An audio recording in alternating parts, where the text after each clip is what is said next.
The autumn leaves were just beginning to turn when I first met Jason. Boston 2008, a business conference that neither of us particularly wanted to attend. I remember the navy blue blazer he wore, how his eyes crinkled when he laughed at my joke about quarterly projections.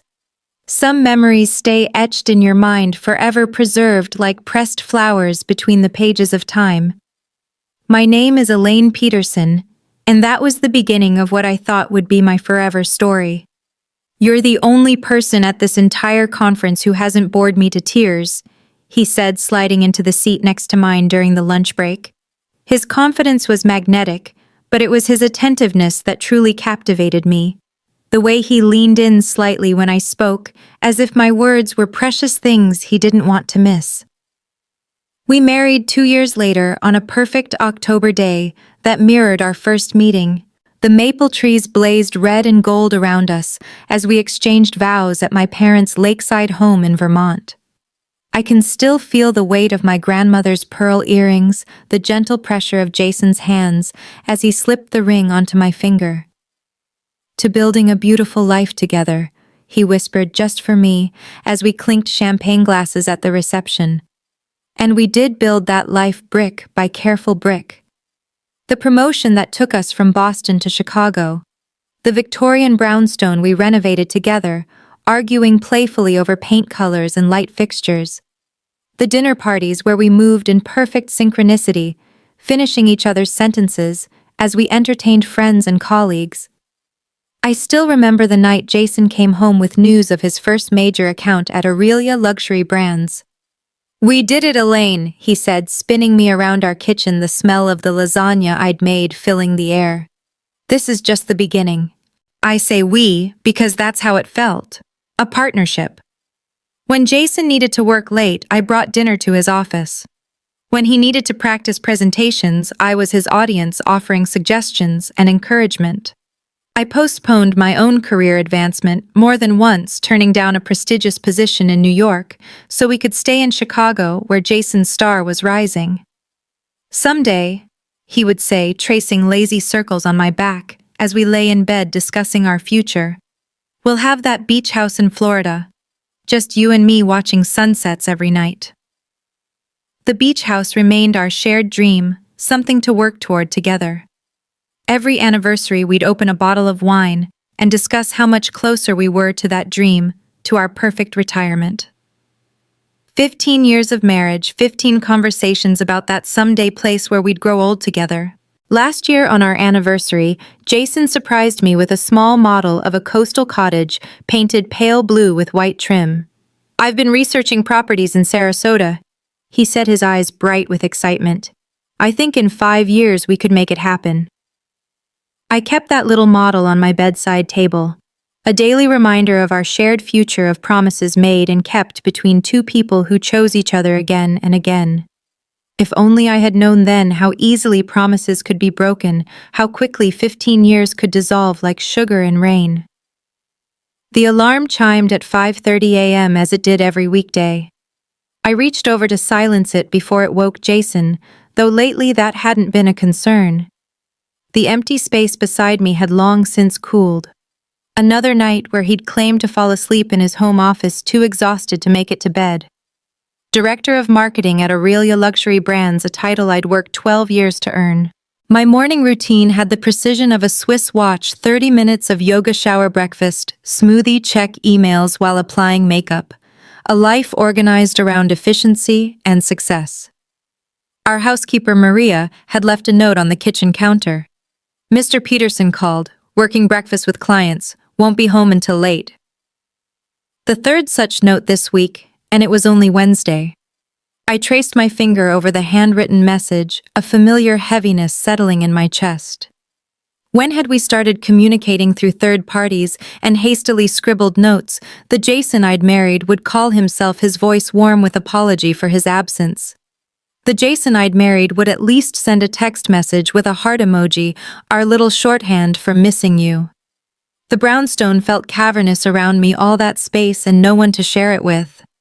We'd chosen this home together, envisioning children that never came after years of trying and 2 devastating miscarriages.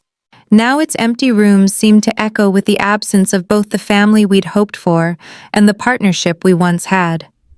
At the office, I maintained the persona everyone expected: Elaine Peterson, always composed, always in control. My team respected me, perhaps even feared me a little. They didn't see the moments I locked my office door, pressing my forehead against the cool glass of the window, wondering when my marriage had begun to slip through my fingers like fine sand. "You've been crushing it with the Westfield campaign," Rachel said, perching on the edge of my desk during lunch. Rachel Morris, my deputy director and closest friend at the company, the only person who might have noticed the shadows under my eyes, carefully concealed with expensive concealer. "Thanks," I replied, shuffling the campaign materials into a neat stack. "Have you seen the preliminary numbers?" "Record engagement across all platforms," Rachel confirmed. "But that's not why I'm here." "Dinner tonight. That new place on Michigan Avenue everyone's talking about." I hesitated, my mind calculating when Jason might come home, whether he'd notice my absence. "I should probably. If you say work late, I'm going to throw your designer stapler at you." Rachel interrupted, her expression softening. "When was the last time you did something just for you, Elaine?" The truth was, I couldn't remember. Somewhere along the way, I'd stopped making plans of my own, always leaving space for Jason, who rarely filled it anymore. "Fine," I said, managing a smile that almost reached my eyes. "Dinner sounds perfect." At the restaurant, over plates of exquisitely prepared food that I barely tasted, Rachel gently probed. "So when's the last time you and Jason had a date night?" I twirled pasta around my fork, buying time. "He's been swamped with the Eastlake portfolio. Vice President of Business Development doesn't leave much room for romance." Rachel's skeptical expression said everything her politeness wouldn't allow. She'd been there through the subtle shifts in my marriage, the canceled dinner plans, the solo appearances at company events, the gradual withdrawal of the man who once couldn't bear to be apart from me for even a day. "Have you tried talking to him?" she asked, her voice gentle. I had, of course. Or at least I'd attempted to. But conversations with Jason had become exercises in evasion. He was just tired, or stressed about work, or going through a phase. Every concern I raised was deflected with practiced ease. "It's just a busy season," I said, the excuse sounding hollow even to my own ears. "It'll pass." The truth I couldn't admit even to Rachel was that Jason had changed his phone password 6 months ago after 15 years of using my birthday. That he'd started taking calls in another room, his voice dropping to a murmur I couldn't quite catch. That sometimes when he did come to bed, he smelled of unfamiliar perfume, a scent he claimed came from hugging female clients at business dinners. Our wedding anniversary last month had been the final confirmation that something was deeply wrong. For the first time in 15 years, Jason had forgotten completely. No card, no gift, not even a text message acknowledgement. When I mentioned it over breakfast the next day, his face had flickered with momentary panic before he recovered. "God, Elaine, I'm so sorry. Things have been so crazy at work." I'd cut him off with a raised hand and a tight smile. "It's fine. It's just a day." But it wasn't fine, and it wasn't just a day. It was a milestone that had once been sacred to us both, now apparently not even worth a calendar reminder in his phone. That night I'd opened the anniversary champagne alone, sitting on our bedroom floor and staring at the little blue beach house model. For the first time, I allowed myself to wonder if we would ever actually see that Sarasota sunset together, or if I was clinging to a future that no longer existed. The week of Jason's anticipated promotion to executive vice president, I decided to set aside my doubts and focus on celebrating his success. Perhaps this was what we needed, a reminder of how we'd always supported each other's achievements, a reconnection with the partnership that had once defined us. I spent hours planning the perfect evening. His favorite meal, beef bourguignon, the recipe I'd perfected during our 3rd anniversary trip to France. The table set with our wedding china, the delicate silver-rimmed plates we used only for special occasions. crystal glasses polished to a shine, linen napkins in the deep blue he'd always favored. The farmer's market had perfect seasonal flowers, dahlias in rich autumn colors that I arranged in the crystal vase his mother had given us as a wedding gift. Candles waited on the mantel and dining table, ready to cast their warm glow over our celebration. I'd even managed to secure last-minute reservations at Lumiere, the exclusive dessert bar downtown, where tables were typically booked months in advance. A small miracle orchestrated by calling in a favor from a client who knew the owner. The bourguignon simmered on the stove, filling our home with the rich aroma of wine and herbs. I stirred it occasionally, checking my watch. Jason had texted that he was running late, an important call with the Tokyo office that couldn't be rescheduled. I'd responded with understanding, as I always did. The kitchen island held the bottle of Bordeaux breathing as it waited for his arrival. His favorite vintage, ordered specially from a small vineyard we'd visited on our 10th anniversary. The cork had released with a satisfying pop, promising a perfect complement to our meal. I was adjusting the temperature under the sauce when Jason's phone buzzed on the counter where he'd left it during his morning rush. He'd been uncharacteristically forgetful lately, leaving behind his watch, his phone, his wedding ring when he went to the gym. The screen lit up a preview of a text message appearing. "Can't wait for our honeymoon getaway. Counting the days. Miss you already. Amber." My hand froze mid-stir, wooden spoon suspended over the pot. The room seemed to tilt slightly, the familiar kitchen suddenly foreign territory. My breath caught in my throat as I read the words again, hoping they might rearrange themselves into something innocent, something explainable. They didn't. "Just checking the sauce," I said aloud to the empty room, my voice sounding strange and distant to my own ears. As if by narrating a normal action, I could somehow bend reality back to normalcy. With trembling fingers, I picked up Jason's phone. The passcode barrier loomed, but after a moment's hesitation, I tried my birthday, the one he'd used for years. Nothing. The phone remained locked, indifferent to my rising panic. Then I tried his birthday. Still nothing. Our anniversary date. No success. A wild guess came to me, the date of his first big promotion at Aurelia. The screen unlocked, revealing his messages. The conversation with Amber stretched back months. Heart emojis, intimate photos, late-night exchanges that made my stomach clench. I scrolled with mounting horror, each message another blow to the life I thought we shared. But it was the travel confirmation emails that truly shattered me. First-class tickets to Maui. A private villa at the Royal Lahaina Resort, the very resort we'd talked about for our 20th anniversary, still 5 years away. Couples massages, sunset dinner reservations, champagne pre-ordered for the room. All scheduled for next week when Jason was supposed to be at a leadership summit in Seattle. I heard the front door open, Jason's familiar footsteps in the hallway. With shaking hands, I locked his phone and set it back exactly where he'd left it. "Elaine?" His voice called from the foyer, the same voice that had whispered promises under Vermont maples 15 years ago. "In the kitchen." I called back, amazed at how normal I sounded, how my body could perform this ordinary interaction while my world collapsed inward. He appeared in the doorway, impeccably dressed in his charcoal gray suit, his smile perfect and practiced. The same smile he'd worn in our wedding photos, at dinner parties, across countless breakfast tables. A smile I'd once believed was reserved just for me. "Something smells amazing," he said, crossing the room to kiss my cheek.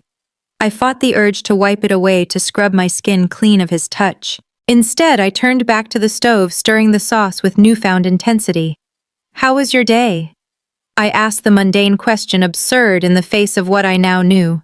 "Brutal, but worth it." He sighed, loosening his tie with practiced ease. The leadership summit next week should seal the deal on the promotion. Leadership summit. That's what he was calling their romantic getaway. The casual way he delivered the lie struck me as almost cruel, how easily the falsehood rolled off his tongue, shaped by what must have been months of practice. "When do you leave again?" I kept my tone casual, reaching for wine glasses with hands I forced not to shake. "Monday morning, back Thursday night." He came up behind me, wrapping his arms around my waist, in a gesture that once brought comfort but now made my skin crawl. I'll miss you. I wanted to scream, to throw the expensive wine in his face, to demand to know how long he'd been lying. How long he'd been planning to take his mistress to the place that was supposed to be our special retreat. Instead, I smiled gently, disentangling myself from his embrace. Let me plate this up. Why don't you go freshen up? The moment he disappeared upstairs, I grabbed my own phone and searched for Amber Collins Aurelia luxury brands on social media. Her Instagram profile appeared immediately set to private, but with a profile picture that told enough. Young mid-20s at most. Blonde, stunning with the confident smile of someone accustomed to getting what she wanted. My fingers moved with desperate speed, creating a fake account with a generic name and stock photo. I sent a follow request, then set my phone down, trying to steady my breathing before Jason returned. Throughout dinner, I performed the role of loving, supportive wife with an actor's precision. I asked about the promotion details, laughed at his office anecdotes, refilled his wine glass at all the right moments. All while cataloging every gesture, every expression, searching for the man I had married beneath this stranger's familiar face. To your success, I said, raising my glass in a toast. And to next week's leadership summit. Something flickered across Jason's face, a momentary tightening around the eyes, a barely perceptible pause before he clinked his glass against mine. So brief, I might have missed it if I hadn't been watching for it. But I saw it, and in that instant, I knew that everything, our 15 years, our shared dreams, our promised future by the sea, had been built on shifting sand. The dishes were done. The candles extinguished, the perfect evening performance concluded. Jason had gone up to bed pleasantly full of good food and expensive wine, completely unaware that his world was about to implode. I remained downstairs ostensibly to finish cleaning up, though the kitchen was already spotless. In reality, I couldn't bear to lie beside him to maintain the charade for another moment. My body felt hollowed out, as if the essential parts of me, the trusting, loving woman I'd been, had been scooped away, leaving only a shell that moved through familiar motions. I sank onto a kitchen stool, my fingers finding my phone. The notification glowed, "Amber C93 has accepted your follow request." With a deep breath, I opened Instagram and began scrolling through her feed. Each photo felt like a physical blow. There they were at a beachfront restaurant. I'd never seen Jason's arm casually draped across her shoulders. Another showed her perfectly manicured hand, wearing an emerald tennis bracelet charged to our joint credit card last month, I realized with growing nausea. Weekend getaways at luxury hotels, Broadway shows in New York, private dinners at exclusive restaurants. All while I worked late, proud of how hard we both pushed for our careers, unaware that his late nights had nothing to do with dedication to his job. The most recent photo stopped my scrolling. Amber on a yacht, the Chicago skyline behind her, wearing oversized sunglasses and holding a champagne flute. The caption read, "Friday business meetings never looked so good Friday. 3 days ago." When Jason had texted that he was in Milwaukee meeting clients. I closed Instagram, my hands shaking so badly I nearly dropped the phone. The quiet of our home pressed in around me, suffocating in its normalcy. Family photos smiled down from the walls, Jason and me in Greece and Paris at his brother's wedding. Visual evidence of a life that now seemed like elaborate fiction. Silently, I climbed the stairs, pausing outside our bedroom door.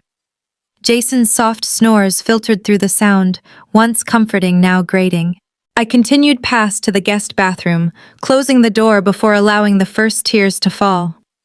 I sank to the floor back against the cool tile wall, and finally let the sobs come. 15 years of marriage. 15 years of choices made with him in mind, sacrifices offered willingly for our shared future.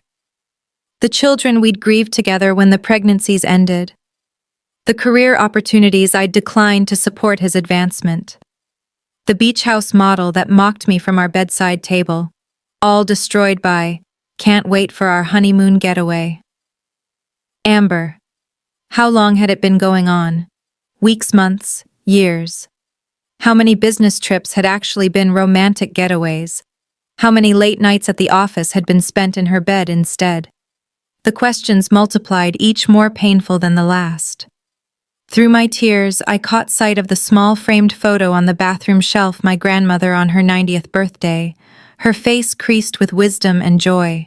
Grandma Helen, who had raised 3 children alone after my grandfather's early death, who had built a successful business in an era when women were expected to stay home.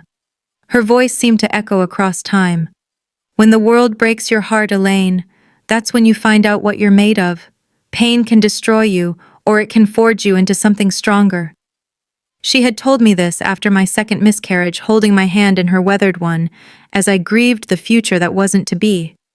The same hands that had held me when my first serious boyfriend cheated, when I'd failed an important exam, when I'd lost my first job in a company downsizing. When you're hurting, think before you act, she'd advised. Reaction comes from pain, but response comes from power. I pressed my palms against my eyes, trying to stem the flow of tears. What would Grandma Helen do in my situation? She wouldn't collapse. She wouldn't let a betrayal, no matter how devastating, define her or determine her future. Slowly, I pulled myself up from the floor and faced my reflection in the mirror. Mascara streaked down my cheeks, eyes swollen and red. I barely recognized myself. But as I washed my face, a strange calm began to replace the initial shock and anguish. A clarity emerged through the pain, like sun breaking through storm clouds.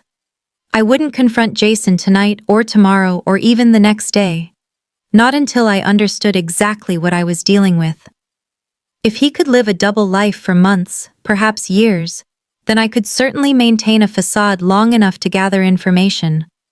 Long enough to protect myself, to ensure that when I did act, it would be from a position of strength, not vulnerability.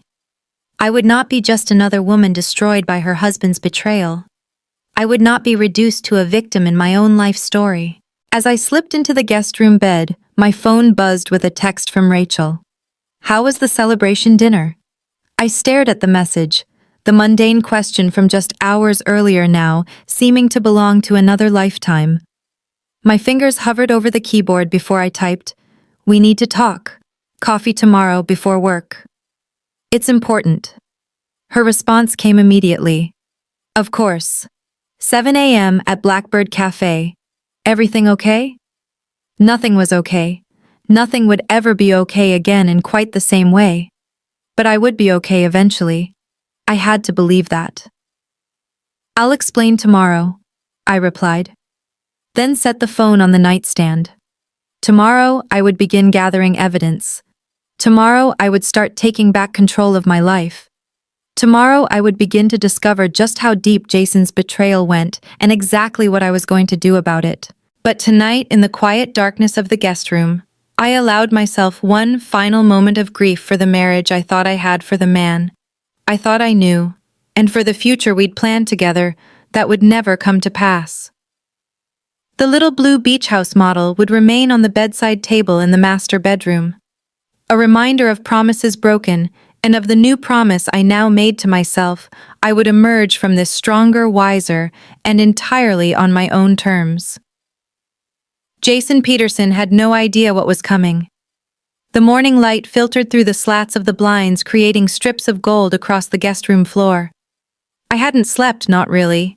More like drifted in and out of consciousness, each awakening bringing the fresh pain of remembering. My phone showed 5:15 a.m. No point trying to rest any longer. I showered and dressed with mechanical precision, applying makeup with extra care. Dark circles, concealed lips painted a confident red. Armor of sorts. Jason was still asleep when I slipped out of the house. Let him wonder where I'd gone. Let him feel for once the uncertainty I'd been living with. Blackbird Cafe was just opening when I arrived. The familiar scent of freshly ground coffee and baked goods wrapped around me like a comforting embrace.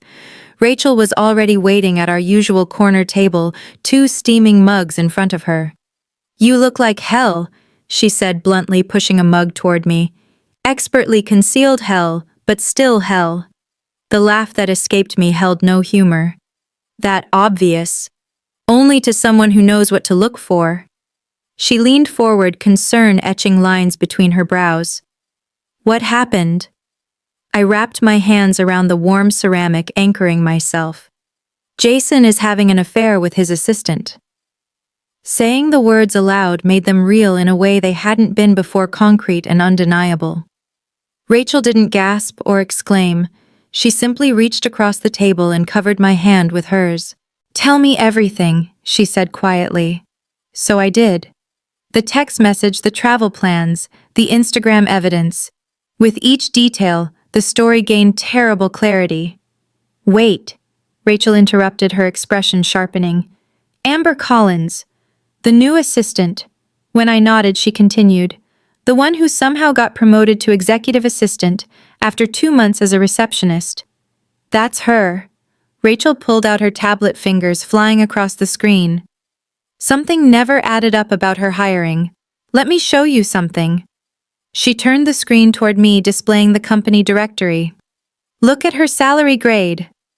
My eyes widened. Amber was listed at grade 9, the same as me, a department director with 12 years at the company. "That's impossible," I whispered.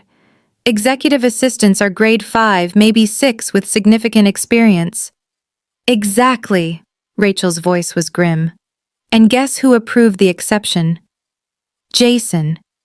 His signature is on the form, but it required senior approval too."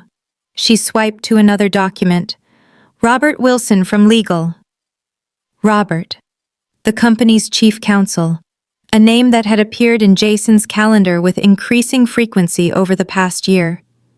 "There's more," I said, unlocking my phone. "I need to create another Instagram account, one that looks more legitimate."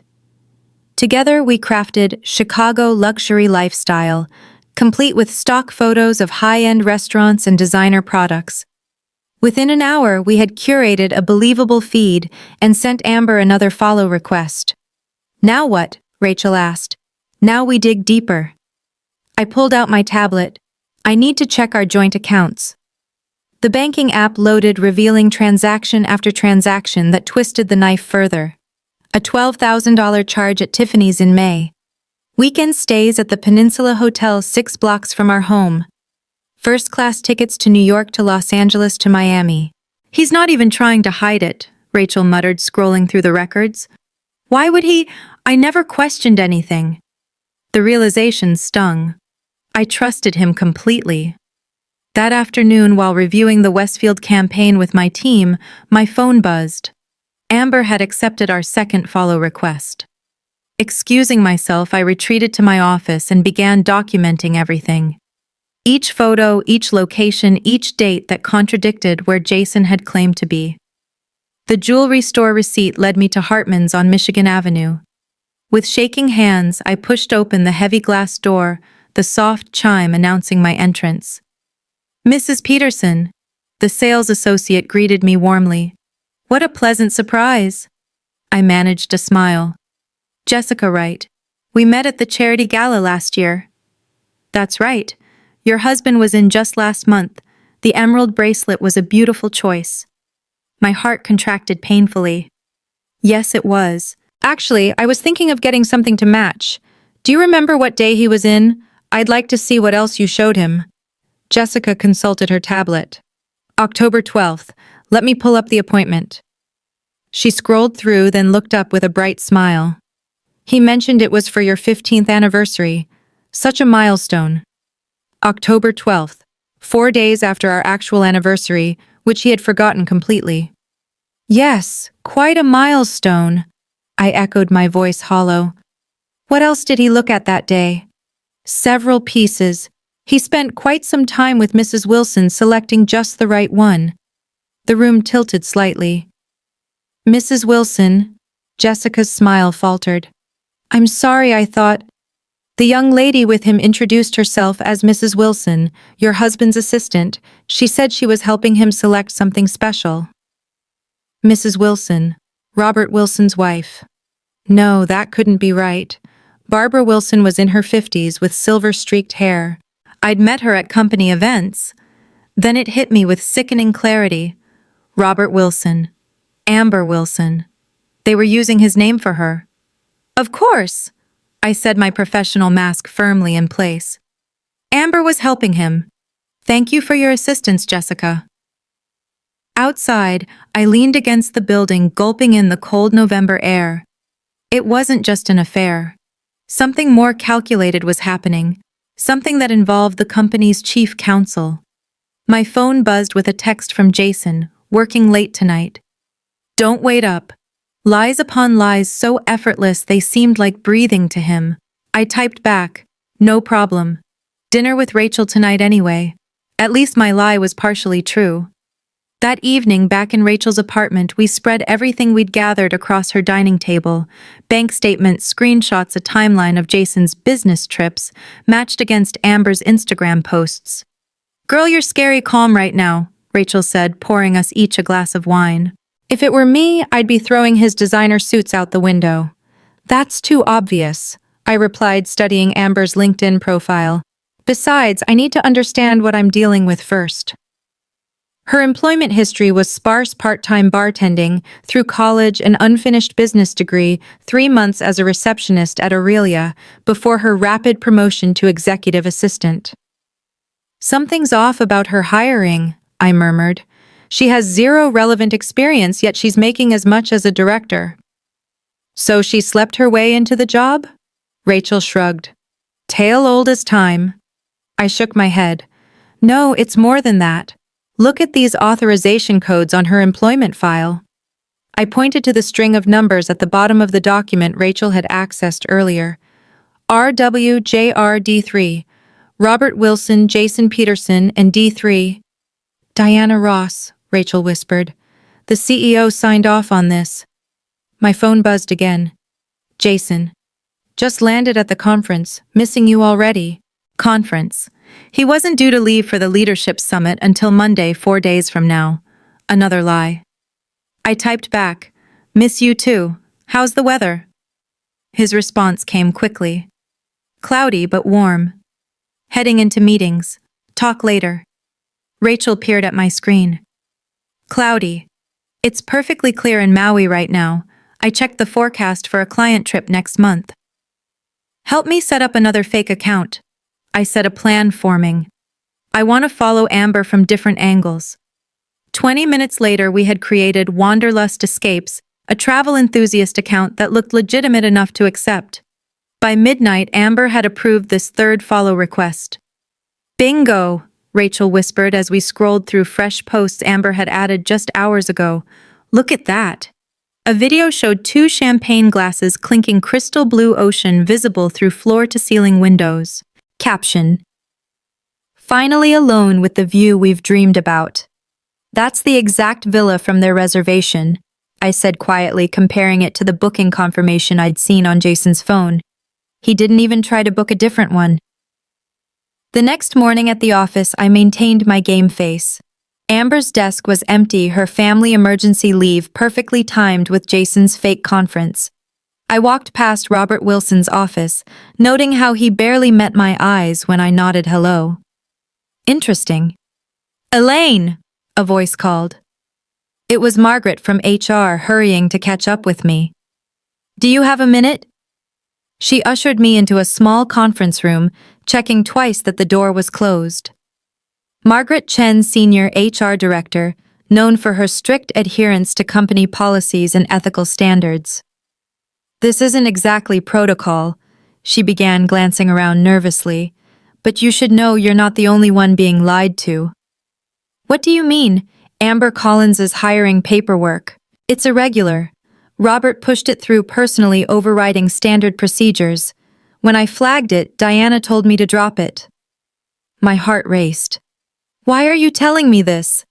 Margaret's eyes darted to the door again. Because something bigger is happening. And because, she hesitated, because my ex-husband did the same thing to me 3 years ago with his assistant. She pulled out a folder, sliding it across the table. These are copies of unusual expense reports, all signed by Robert, all coded to client entertainment, but the amounts and locations don't make sense for business meetings. I flipped through the pages, stomach churning. Jewelry stores, weekend getaways, lingerie boutiques, all approved without question. There's more, Margaret said. Look at page 4. I turned to it. There was a second payment stream to Amber labeled as consulting fees through a shell company called ACW Enterprises. ACW, I murmured. Amber Collins Wilson. Triple what an executive assistant should make with the bonuses and consulting fees, Margaret confirmed. Something's not right, Elaine. Be careful. This goes higher than Jason. Back at my desk, I opened my work email. Another message from Jason. Intense strategy sessions all day. Miss you more. I clicked over to Amber's latest Instagram story. She was lounging by an infinity pool, Jason's watch visible on the table beside her. The same watch I'd given him for his 40th birthday last year. My phone lit up with a text from Rachel. Check the marketing group chat now. I opened it just in time to see a photo disappear, but not before I screenshot it. Amber in lingerie, clearly in that same Maui villa. Caption: ready for my meeting. Messages flooded the chat. Did anyone else see that? Was that Amber message deleted by admin? I stared at my screenshot, a plan forming. Jason and Amber thought they were so clever, but they'd gotten sloppy. Comfortable. The watch and photos, the group chat mistake, the irregular hiring. They were leaving breadcrumbs everywhere. My phone buzzed again. An email from an anonymous account, Amber Collins, hiring irregularities. I have more information. Meet me in the parking garage after work. Level B2. I looked through the glass walls of my office at Robert hunched over his desk, making yet another urgent phone call. At Margaret, who gave me a subtle nod as she passed by. The perfect revenge wouldn't be loud or messy. It would be methodical, professional, and absolutely devastating. I typed back, I'll be there. The parking garage was eerily quiet at 7:00 p.m. My heels echoed against concrete as I approached level B2, alert for any movement in the shadows. A figure stood near the far wall, partially concealed behind a concrete pillar. Over here, Margaret called softly. She looked nervous, clutching a manila envelope against her chest like a shield. Her normally impeccable appearance was slightly disheveled, as if she'd been running her hands through her hair. I had to wait until everyone left, she explained, glancing toward the elevator. What I'm about to show you, it could cost me my job. I understand the risk, I assured her. I appreciate your help. She handed me the envelope. Financial records. Amber's not just getting overpaid, she's expensing everything: jewelry, hotels, even lingerie, all coded as client entertainment. I flipped through the documents, each page more damning than the last. How is this possible? Robert signs off on all of it. But here's the weird part. The approvals go straight to Diana's desk. No standard review process. My phone buzzed. Jason. In another late session. Getting room service. I checked Instagram. Amber had posted a story of lobster thermidor and champagne on a beachfront terrace. Room service indeed. There's more, Margaret said. Amber's salary, it's higher than yours. I know, I saw the numbers. No, you saw the official numbers. Look at page 4. I flipped to it. There was a second payment stream labeled as consulting fees going to ACW Enterprises. The amounts were staggering. Jesus, I whispered. She's making double what I make, triple with expenses. Margaret glanced around nervously. Elaine, be careful. This goes higher than Jason. Much higher. Back home, I spread everything across my dining room table, the same table where I'd served that perfect dinner just days ago, unaware that my life was about to implode. Financial records, screenshots, timestamps. A pattern emerged. Every time Amber got a bonus, Robert approved a suspicious contract with an offshore client. Every time Jason took a business trip, large sums moved through company accounts coded as miscellaneous expenses. My phone lit up with a text from Rachel, you watching their stories. They're not even trying to hide anymore. I opened Instagram. Amber had posted a boomerang of waves crashing at sunset. Caption: paradise found. In the reflection of her sunglasses, I could clearly see Jason taking the photo. The doorbell rang. I froze, gathering the documents into a hasty pile. It was nearly midnight. Who would be visiting at this hour? Elaine, it's Sarah, Jason's sister. I opened the door to find Sarah Peterson looking uncharacteristically serious. Her usual polished appearance was subdued, no makeup, hair pulled back in a simple ponytail, eyes shadowed with fatigue or worry, or both. "We need to talk," she said without preamble. "Come in." I led her to the evidence-covered table. Her eyes widened as she took in the scattered documents. "So you know," she said quietly. "About the affair?" "Yes." "No," she corrected, pulling out her phone. "About everything else." She showed me texts from 5 years ago, before Jason and I were married. Messages between him and another woman, another assistant from his previous company in Seattle. "It happened before," Sarah said, her voice barely above a whisper. "At his old company. There was a harassment complaint, but it got buried. Dad paid it off." My hands shook as I processed this new betrayal. "Why are you telling me this now?" "Because I'm tired of the lies. And because—" She hesitated, looking down at her hands. "Because Amber came to me last week." A cold weight settled in my stomach. "What did she want?" "She's pregnant." The words hung in the air between us, each syllable another blow. "She wanted money to keep quiet. Said she'd go to the press about the company's finances if we didn't pay." My phone buzzed again. "Jason, missing you. Can't wait to share my presentation results." I stared at his message, then at the evidence spread before me. The affair was just the tip of the iceberg. This was about power, money, and corruption, and I had proof of all of it. "What are you going to do?" Sarah asked. "I'm going to write an email," I said, opening my laptop. "To everyone." "No," Sarah started to protest. I held up my hand. "Not yet. First, I need to understand exactly how deep this goes, and I need your help." My phone lit up with a notification. Amber had posted again, a close-up of 2 hands intertwined on white sheets. Jason's wedding ring clearly visible. "That's sloppy," Sarah said, looking over my shoulder. "No," I replied, taking a screenshot. "That's evidence."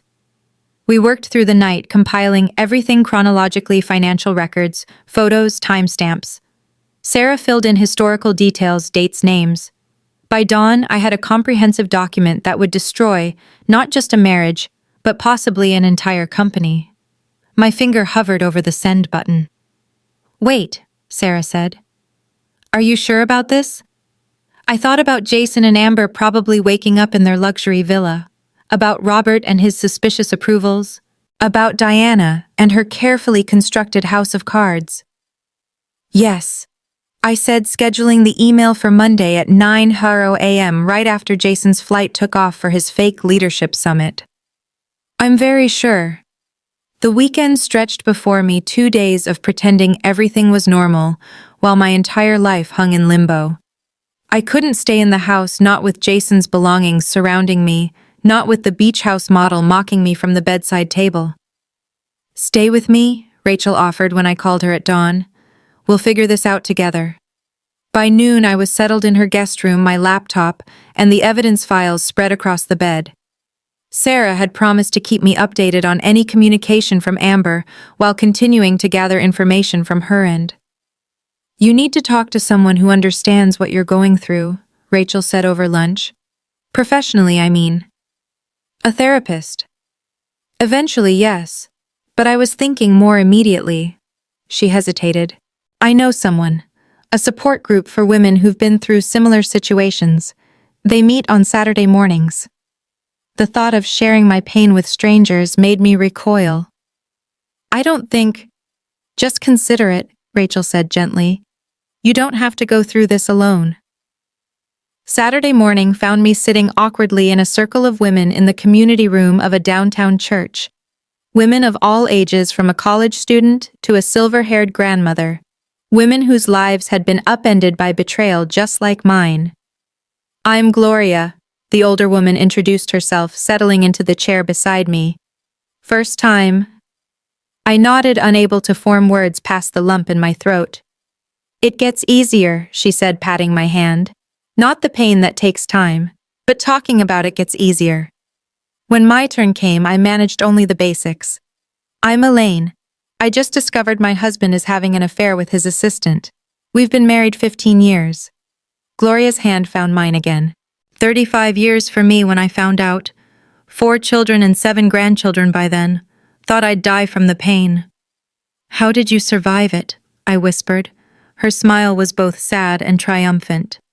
One day at a time, and by deciding that his choices wouldn't define the rest of my life. After the meeting, Gloria invited me for coffee at a nearby cafe. Up close, I could see the strength in her face, the resilience earned through hardship. My Frank left me for his secretary in 1995, she said without preamble. Younger woman, of course. Classic story. I was 53, thought my life was over. What did you do? I asked, desperate for guidance from someone who had walked this path before me. First, I cried for about 3 months straight. She chuckled without humor. Then I got mad. Then I got smart. I went back to school, got my business degree, started a consulting firm. Best decision I ever made. Did you ever forgive him? Gloria considered this, stirring her tea thoughtfully. Eventually. Not for him, for me. Carrying that anger was exhausting. She fixed me with a piercing look. But forgiving doesn't mean forgetting, and it sure as hell doesn't mean letting them get away with it. She pulled a business card from her purse. My number. Call anytime, day or night. The first few weeks are the hardest. That afternoon, I drove to my mother's house in Evanston, the familiar streets of my childhood, a balm to my wounded spirit. Mom opened the door before I could knock, as if she'd been watching for me. Rachel called, she said, simply opening her arms. I collapsed into her embrace, feeling like a child again as sobs tore through me. She held me until the storm passed, then led me to the kitchen where she'd already prepared tea. Tell me everything, she said, sliding a mug toward me. So I did the whole sordid tale, spilling out in fits and starts. Mom listened without interruption, her expression growing harder with each revelation. That bastard, she said when I finished, a rare expletive from my genteel mother. After everything you've done for him. I don't know who I am anymore, Mom. I confessed, the words catching in my throat. Everything I thought I knew was a lie. She reached across the table to grasp my hands, her touch firm and grounding. You are Elaine Marie Peterson. You are my daughter. You are brilliant, resilient, and stronger than you know. I don't feel strong, I whispered. I feel hollow. Strength isn't about not feeling pain, she said. It's about what you do with it. She hesitated.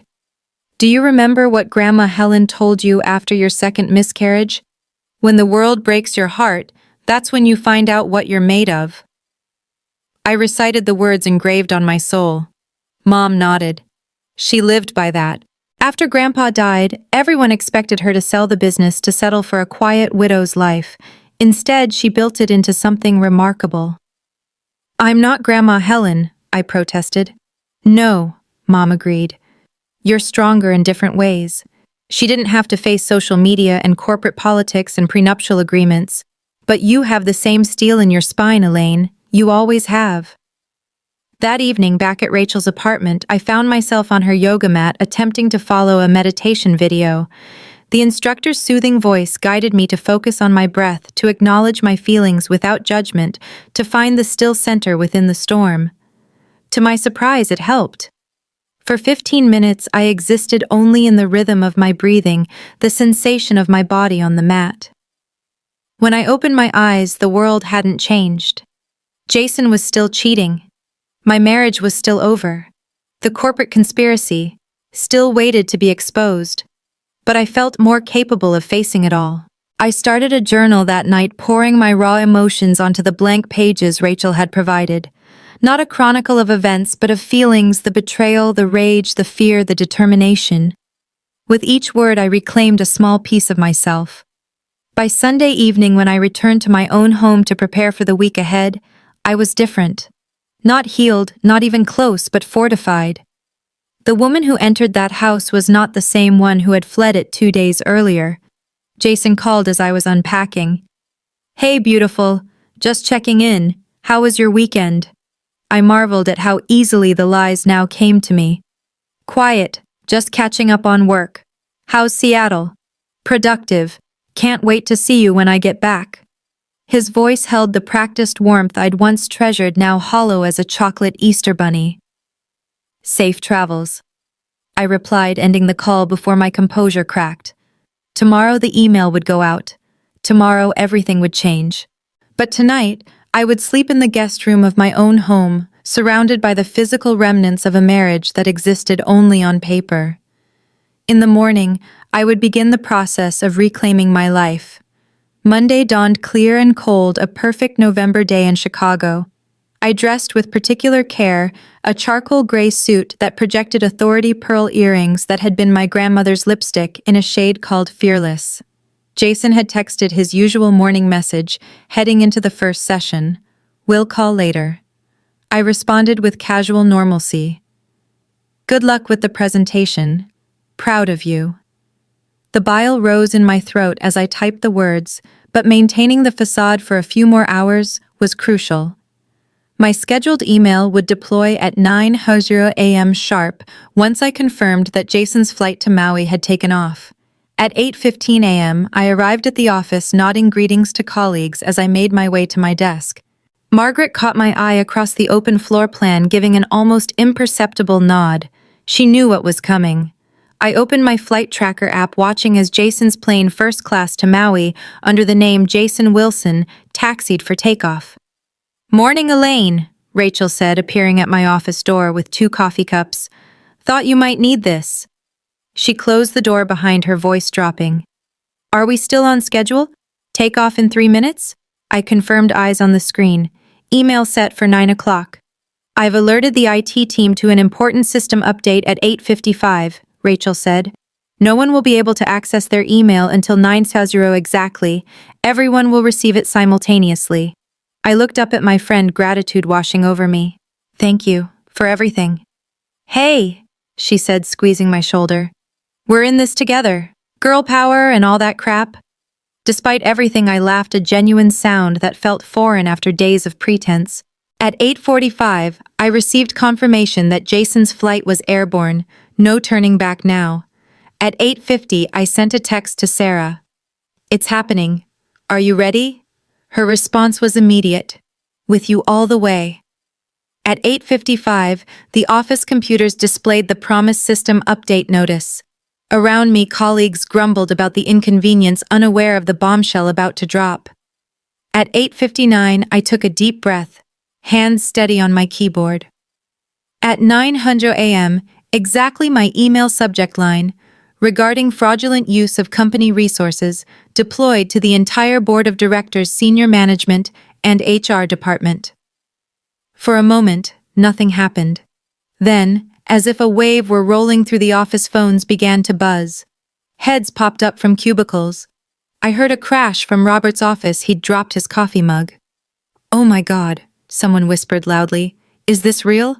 I continued working on my presentation, perfectly calm as chaos erupted around me. Through the glass walls, I watched people huddling over phones, covering their mouths in shock. 9:15 a.m.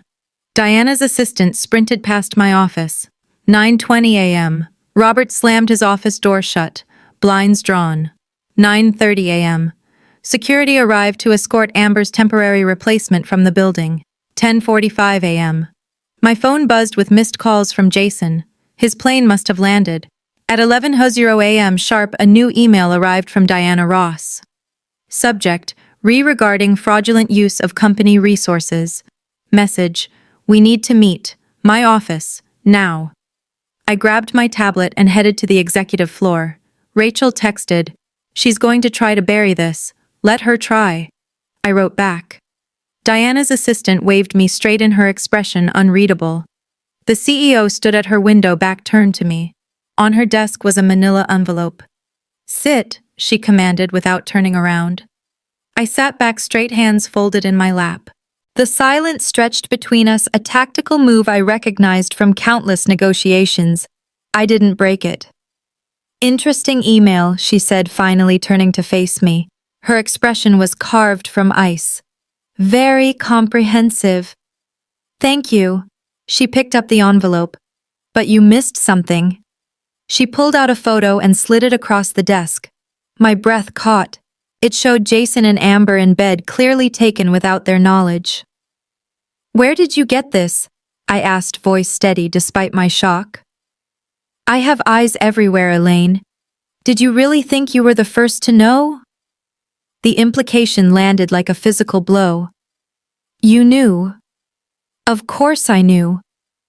She sat down, studying me across the polished expanse of her desk. The question is, what do you want? Want. Everyone wants something. Money, promotion, revenge. She leaned forward. Name it. My phone buzzed again. Jason calling. I silenced it without looking down.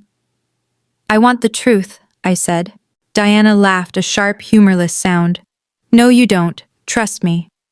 Try me. She stared at me for a long moment, then pressed her intercom. Cancel my next meeting and get me Robert, now. My phone lit up with a text from Margaret. Amber just showed up. She's hysterical. Something about a pregnancy test. Security's involved. I showed Diana the message. Her face went pale.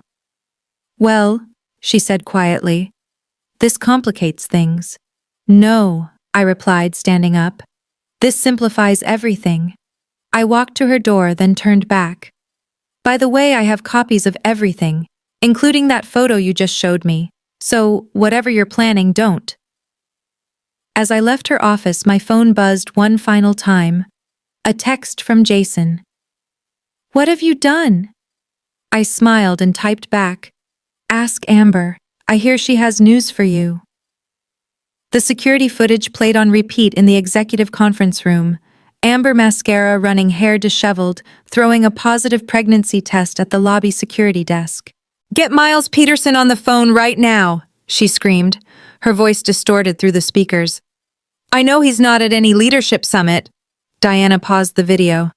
This is a PR nightmare. I leaned back in my chair, a strange calm washing over me. Funny, I thought workplace harassment and financial fraud were the real nightmares here. Robert cleared his throat nervously. We should discuss severance packages. Severance. I laughed, the sound brittle even to my own ears. That's your solution. My phone buzzed continuously. Jason's messages grew increasingly desperate. Please tell me you didn't send that email. We can talk about this. Elaine, answer me. Rachel appeared in the doorway.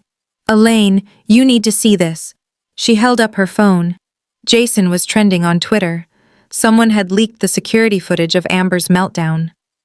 Jesus Christ, Robert muttered, pulling out his phone. Don't bother calling your lawyer, I said. I already sent him copies of everything. Diana's eyes narrowed. You did what? Including the photos you've been using to blackmail them. I turned to Robert. And the fake expense reports you've been approving. The color drained from his face. My phone rang. Jason's mother, Elizabeth. You vindictive little witch, she spat when I answered. How dare you destroy my son's career, his reputation? Interesting, I replied calmly. You're not denying any of it. He made one mistake. Two, I corrected. Remember the last assistant, the one you paid off in Seattle? She hung up. Serena burst into the conference room. Amber's giving an interview to TMZ in the parking lot. Oh, for God's sake. Diana grabbed her phone. Get security down there. Too late, Rachel said, showing us the live stream. Amber was sobbing into a microphone, waving what looked like ultrasound photos. Robert stood up. I need to make some calls. Sit down, Diana snapped.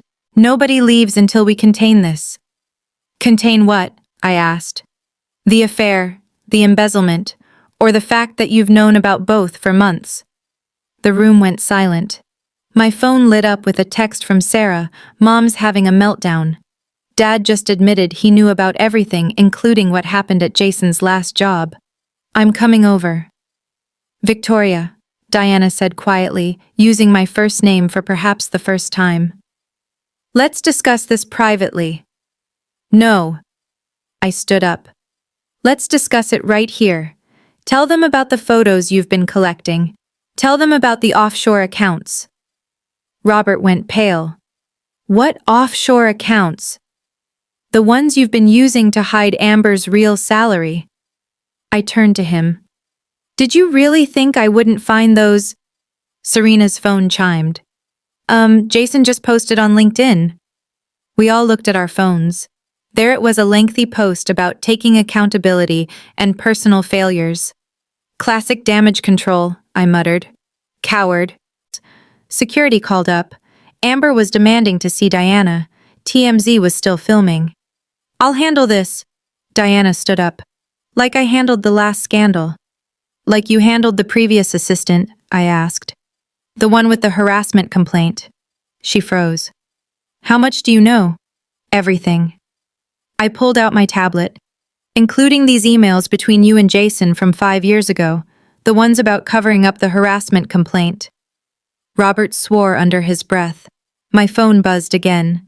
Jason, please, I'm begging you, I'll give you anything. I looked around the room, at Diana's carefully maintained facade cracking, at Robert sweating through his expensive suit, at Margaret documenting everything from the corner. You know what's interesting? I said, standing up. Everyone keeps asking what I want. Money, power, revenge. But none of you have asked what I'm going to do with all this evidence. What are you going to do? Diana asked quietly. I walked to the door. I'm going to tell the truth. All of it. And I'm going to start right now. You'll never work in this industry again, Robert threatened. I turned back one last time. Maybe not. But neither will you. As I walked out, my phone lit up with a final text from Jason. I'm sorry. I love you. I typed back, no, you're sorry you got caught. And you only love yourself. Then I walked straight to the parking lot, where the TMZ cameras were still rolling, ready to tell my side of the story. And you have proof of all this. The TMZ reporter leaned forward, microphone extended. Every email, every photo, every transaction, I replied calmly. Behind me, Amber had gone quiet, mascara streaking down her face. Including this. Sarah appeared, holding up her phone. My brother's previous NDAs, all 3 of them. Amber's head snapped up. 3? Oh, honey. Sarah said, her voice gentle despite the circumstances. Did you think you were special? Security guards approached but stopped when they saw the cameras rolling. Smart move, I commented dryly. My phone buzzed with an urgent text from Rachel. Emergency shareholders meeting called for 3 p.m. They're trying to get ahead of this. If you'll excuse me, I smiled at the reporter. I have a meeting to attend. The elevator ride to the executive floor was tense. Amber followed me in at the last second. I didn't know, she said quietly, about the others. I studied her, young, beautiful, pregnant, and utterly out of her depth. Would it have mattered? She touched her stomach unconsciously. Maybe. The boardroom was chaos. Shareholders on video calls, lawyers huddled in corners, Diana at the head of the table looking like she'd aged 10 years in a single morning. Ah, perfect timing, Robert said sarcastically. Our whistleblower arrives. Play it, Diana commanded. The lights dimmed. On the screen, security footage showed Jason in Diana's office months ago, on his knees begging. Please, video, Jason pleaded. I'll do anything. Don't terminate me. This was 3 months ago, Diana explained, when I first caught them. Amber gasped. You said she didn't know. He lies, Amber, I said simply. That's what he does. The video continued, showing Jason offering to handle certain problematic accounts in exchange for silence. Turn it off, one of the shareholders demanded via video link. We've seen enough. My phone lit up with a news alert. Breaking: luxury brand CEO implicated in multiple cover-ups. It gets better, I announced, pulling out my tablet. An anonymous source just sent me this. I connected to the screen. Email chains appeared, dozens of them. Between Jason and Robert discussing offshore accounts. Between Robert and Diana arranging hush money. Between Diana and various board members orchestrating cover-ups. Where did you get those? Robert stood up, face red with fury. Let's just say karma has a way of catching up. The boardroom doors burst open. Jason stormed in, still carrying his carry-on luggage. You... He pointed at me, his face contorted with rage. How could you do this to me? To you? Amber stood up, one hand protectively over her stomach. What about what you did to us? Us. He laughed bitterly. There is no us. There never was. The room went silent. Amber's face crumpled. Actually, Sarah stepped forward from where she'd been observing by the door. There is an us now. She handed Jason the ultrasound photo. Congratulations, brother. You're going to be a father. Jason staggered back, falling into a chair. My phone buzzed again. Another news alert. Stock plummets amid executive scandal. The board had heard enough. The lead shareholder announced from the video screen, "We're calling for immediate resignations. All of you." You can't do this, Diana protested. Actually, we can. And we are. Security appeared at the door. Ms. Ross, your company car is being collected. I stood up. Well, this has been fun, but I have a divorce lawyer to meet. Elaine, wait. Jason grabbed my arm. We can fix this. I pulled away. No, Jason, you can't fix this. You can't fix anything because you're not sorry you did it. You're just sorry you got caught. What do you want from me? He shouted, desperation etched across his face. Nothing. I replied, feeling lighter than I had in days. I have everything I need, the truth. As I walked out, Amber's voice rang clear behind me. I want child support, by the way. My lawyer will be in touch. In the lobby, Rachel waited with my coat. Ready to go. Almost. I turned to the gathering crowd of employees. For those wondering, yes, I have proof of wrongful terminations and discrimination. Yes, I've sent it to the labor board. And yes, there will be a class action lawsuit. Contact Margaret in HR for details. My phone lit up one last time. A text from an unknown number. Well played, but this isn't over. I smiled, stepping into the sunshine.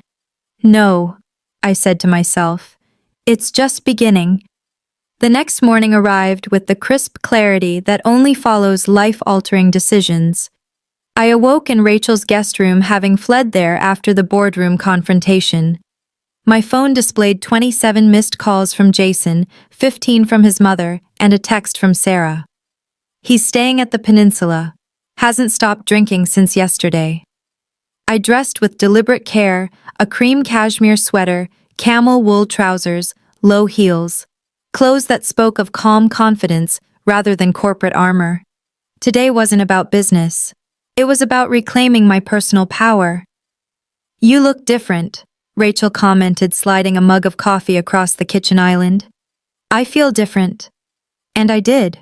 The crushing weight of betrayal remained, but beneath it lay something new, a foundation of steel where uncertainty had once been.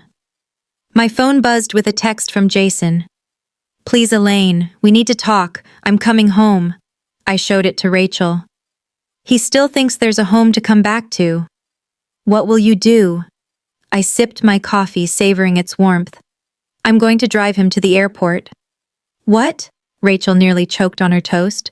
He has a return ticket from his fake leadership summit on Thursday. I'll pick him up at the peninsula and drive him to O'Hare. Why would you do that? I met her concerned gaze steadily. Because I want him to look me in the eye one last time, knowing that I know everything. And because I want to be the one who sends him away. You're scary calm right now, Rachel said, echoing her words from days earlier. Grandma Helen would say I've found my power. I squeezed her hand. Thank you for helping me find it. The Peninsula Hotel rose like a gleaming fortress in the morning light. I texted Jason from the circular driveway. I'm outside. Time to go. He appeared minutes later, disheveled in a way I'd never seen him. Unshaven shirt, wrinkled eyes, bloodshot. The perfect image of a man whose carefully constructed world had imploded. "Elaine," he breathed, sliding into the passenger seat. "Thank God. I've been trying to reach you." "Seatbelt," I interrupted, putting the car in drive. He complied automatically, then tried again. "We need to talk about what happened." "No." The single word cut through the air between us. "We don't. But the company, my career, our marriage, are all over." I navigated smoothly into the morning traffic. "The only thing left to discuss is the divorce." "It wasn't what you think," he persisted. "Amber and I, it got complicated." "Did it get complicated before or after you took her to Maui? To the resort we talked about for our 20th anniversary." My voice remained level, almost conversational. He flinched. "You don't understand the pressure I've been under." "Actually, I do. Margaret showed me everything. The offshore accounts, the fake expense reports, the previous assistants, the harassment complaints." I glanced at him briefly. "Did you think I wouldn't find out about Seattle?" The color drained from his face. "Sarah," he whispered. "She told you." "She did. And your mother confirmed it in her own way." Silence filled the car as we merged onto the expressway. The familiar skyline receded behind us, the steel and glass monuments to corporate power growing smaller in the rearview mirror. "Where are we going?" Jason finally asked, his voice small. "O'Hare, Terminal 3. I maintained a steady speed, hands relaxed on the wheel. "You have a return flight from Seattle, remember? Wouldn't want to waste the company's money, though I suppose that's never bothered you before." "You're taking me to the airport." Disbelief colored his tone. "Just like that?" "Just like that," I confirmed. "Though your actual destination is up to you. The Maui villa is probably still available. Amber might even be waiting." "Don't," he said, voice cracking. "Don't talk about her like that." "Like what? Like your mistress, your pregnant mistress."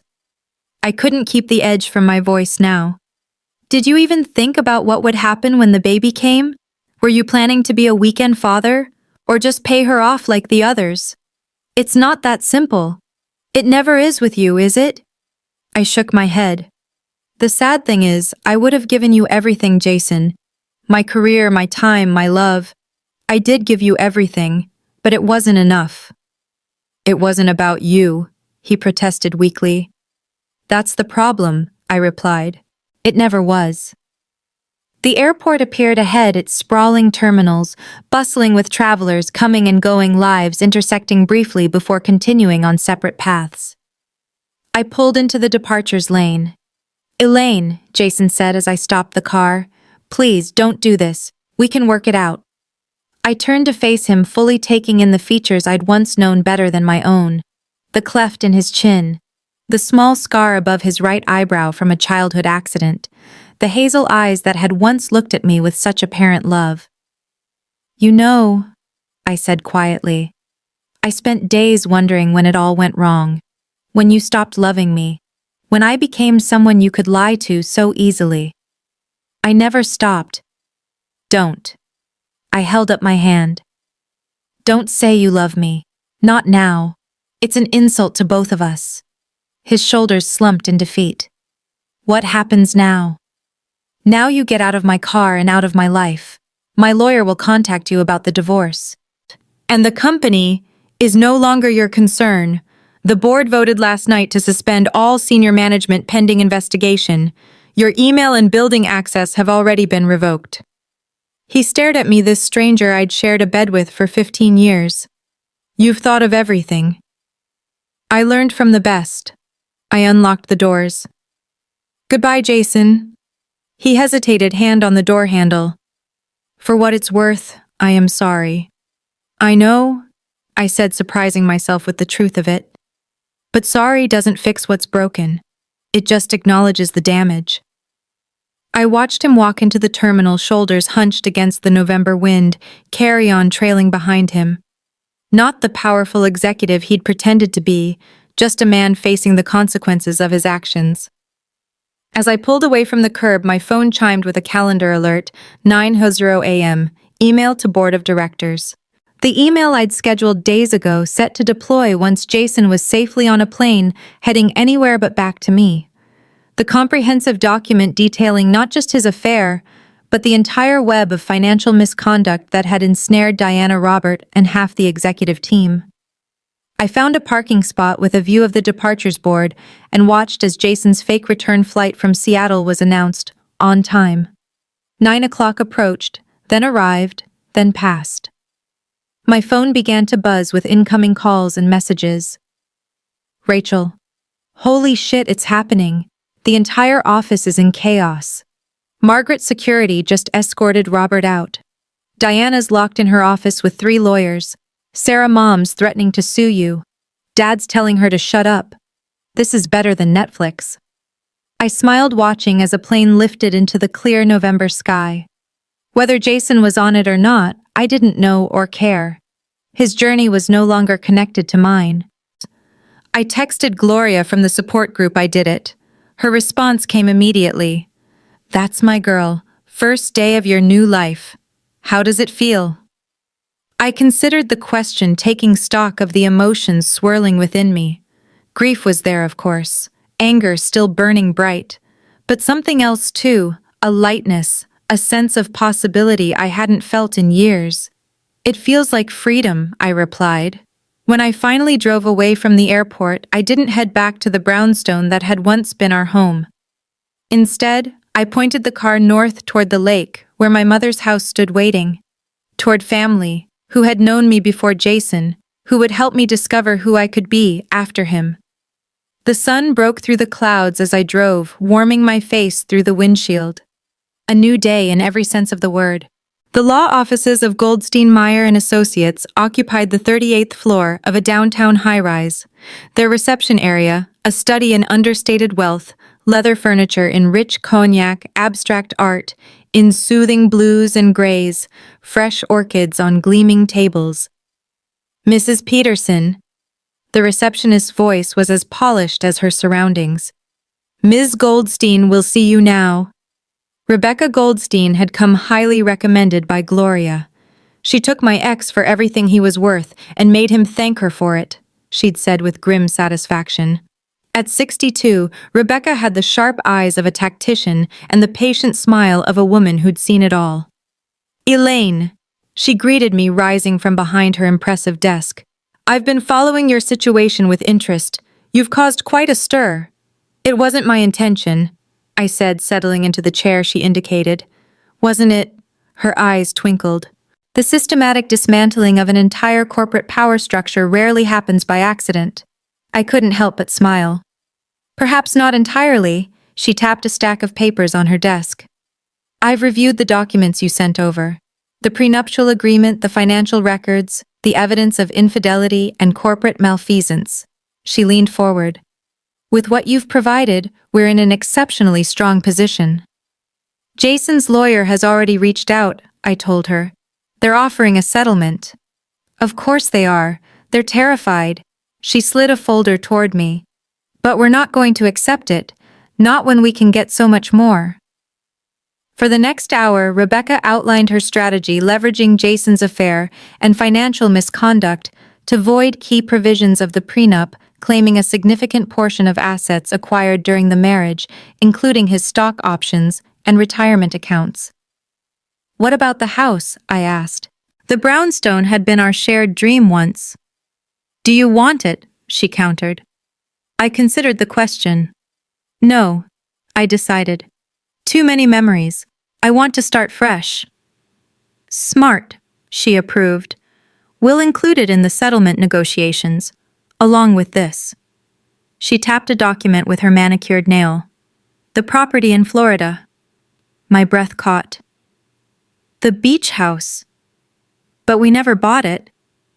No, but he did. Rebecca's smile was predatory. 3 months ago, through a shell company, oceanfront property in Sarasota, just like you'd talked about. Apparently it was meant to be a surprise. A bitter laugh escaped me. A surprise for whom, me or Amber? That's the interesting part, Rebecca said. It's titled in your name, only your name. I sat back stunned. Why would he do that? Guilt, perhaps, or a contingency plan. Either way, it's legally yours free and clear. She closed the folder with a decisive snap. Now shall we discuss your meeting with the SEC investigators tomorrow? The Securities and Exchange Commission had moved with surprising speed, opening a formal investigation into Aurelia Luxury Brands just days after my revelations. Their preliminary findings had already triggered a shareholder lawsuit and frozen most of the executive team's assets. As I left Rebecca's office, my phone rang an unfamiliar number with a Chicago area code. Elaine Peterson, I answered, stepping into the elevator. Ms. Peterson, this is Anthony Caruso with the Chicago Tribune. I'm working on a story about the Aurelia scandal, and I was hoping— No comment, I interrupted. Please direct any inquiries to the company's press office.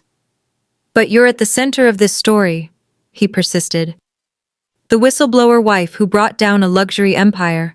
Our readers would— I'm not interested in being anyone's story, I said firmly. Goodbye, Mr. Caruso. By the time I reached the lobby, 3 more reporters had called. I silenced my phone and stepped out into the brisk afternoon air, pulling my coat tighter around me. A sleek black car idled at the curb, its driver leaning against the passenger door with casual elegance. Ms. Peterson. He straightened as I approached. Diana Ross would like to speak with you. I paused, considering. Where? Her residence in Lake Forest. She's no longer welcome at the company offices. That made 2 of us. Despite the board's assurances that I would face no retaliation for my whistleblowing, I'd taken a leave of absence from Aurelia. Some bridges once burned couldn't be rebuilt. Why should I agree to see her? I asked. The driver shrugged. She said to tell you she has information you'll want, about Jason's other activities. Curiosity warred with caution. Diana Ross was dangerous even in disgrace. But the possibility of learning more about Jason's deceptions was too tempting to resist. Fine, I decided. But I'll drive myself. Diana's lakefront mansion stood behind imposing gates, a monument to corporate success now tainted by scandal. The housekeeper who admitted me had the pinched expression of someone who expected to be updating her resume soon. Diana waited in a sunroom overlooking Lake Michigan, the November waters steel gray beneath a cloudless sky. She'd traded her usual power suits for cashmere loungewear in soft neutrals, but her expression remained hard as she gestured me to a seat. Thank you for coming, she said, no warmth in the formality. You said you had information. I replied, declining her offer of tea. She studied me for a long moment. You know I underestimated you. We all did. The loyal wife so focused on her own career she couldn't see what was happening under her nose. Is that why you invited me here, to insult me? To understand you, she corrected. You could have handled this privately.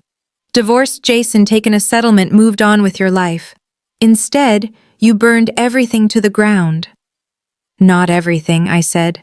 Just the corrupt parts. A ghost of a smile touched her lips. Touché. She reached for a folder on the side table. Do you know what this is? Surprise me.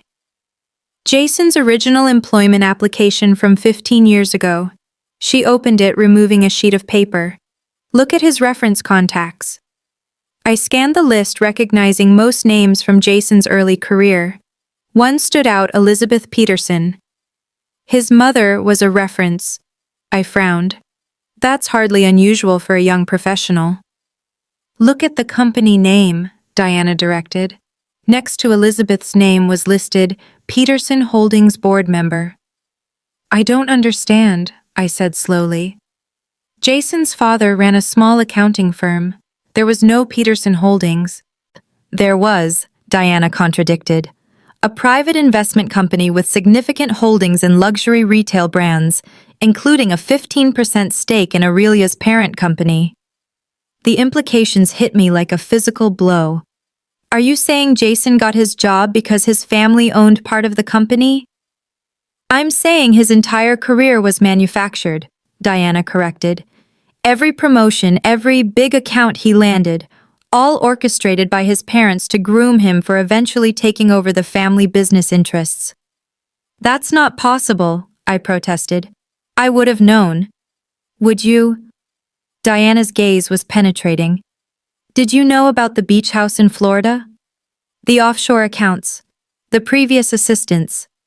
Each question was a dart, finding its target with precision. I struggled to maintain my composure. Why are you telling me this now? Diana sighed, suddenly looking every one of her 60-plus years. Because it's over. My career, the company as we knew it, all of it. And because, she hesitated, I owe you that much at least. You owe me nothing, I said coldly. You enabled his behavior. You covered up his misconduct. You threatened me when I exposed it. Yes, she acknowledged without argument. I did all those things, for the company, for the shareholders, and yes, for my own position. We all make compromises, Elaine, even you. Not like that, I insisted. Never like that. She smiled, a sad, knowing expression. Give it time. Power changes people. So does betrayal. I stood unable to bear another moment in her presence. If that's all, it isn't. She handed me a USB drive.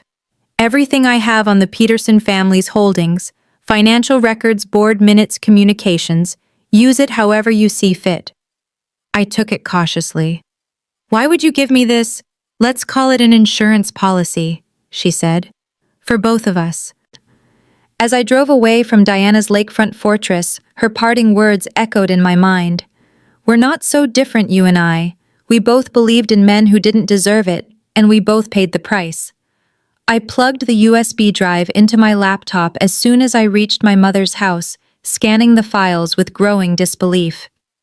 Diana hadn't exaggerated. Jason's entire career had been orchestrated, his success manufactured through family connections and behind-the-scenes manipulation. Our entire marriage had been built on an even bigger lie than I'd imagined. My phone rang. Jason again. This time I answered. What do you want? Elaine. His voice was ragged. Please, we need to talk. Not about us. I know that's over. But there are things you don't understand about the company, about my family. Peterson Holdings, I interrupted. Your mother's position on the board, the 15% stake in Aurelia's parent company. Did I miss anything? Silence, then, a soft curse. Diana. She was quite informative, I confirmed. More honest with me in 30 minutes than you were in 15 years. It wasn't like that, he protested. My parents wanted me to join the family business. I wanted to make my own way. By having them buy you a career. I couldn't keep the scorn from my voice. Very independent of you. I never wanted any of it, he said quietly. The corporate ladder, the family expectations. That's why I bought the beach house in your name. I was planning to tell you everything to suggest we walk away from it all. When? I demanded. Before or after your honeymoon with Amber? His sigh was heavy with defeat. I deserved that. You deserve a lot worse, I said. Goodbye, Jason. As I ended the call, a notification appeared on my laptop screen, an email from the board of directors at Aurelia. They were offering me Diana's position as CEO. I stared at the screen, Diana's warning ringing in my ears. Power changes people. So does betrayal. Would accepting the role make me more like her? Like Jason? Would the corner office and executive perks eventually corrupt my principles as they had theirs? Or could I use the position to create real change, to rebuild the company on a foundation of integrity rather than deception? I closed the laptop without responding. That decision could wait. Tonight, I needed clarity, perspective, and peace. I found it on my mother's back porch, wrapped in a soft blanket against the evening chill, watching the sun set over the neighborhood where I'd grown up. Mom brought out mugs of hot chocolate, settling into the chair beside me with a contented sigh. I always loved this time of day, she said, gazing at the golden light filtering through bare branches. Your grandmother called it the thinking hour. Not quite day, not quite night. A time for reflection. I have a lot to reflect on, I admitted. She patted my hand. That's how you know you're alive, sweetheart. When you stop questioning, start accepting everything as it comes, that's when you need to worry. We sat in comfortable silence as darkness fell. The weight of decisions momentarily lifted from my shoulders.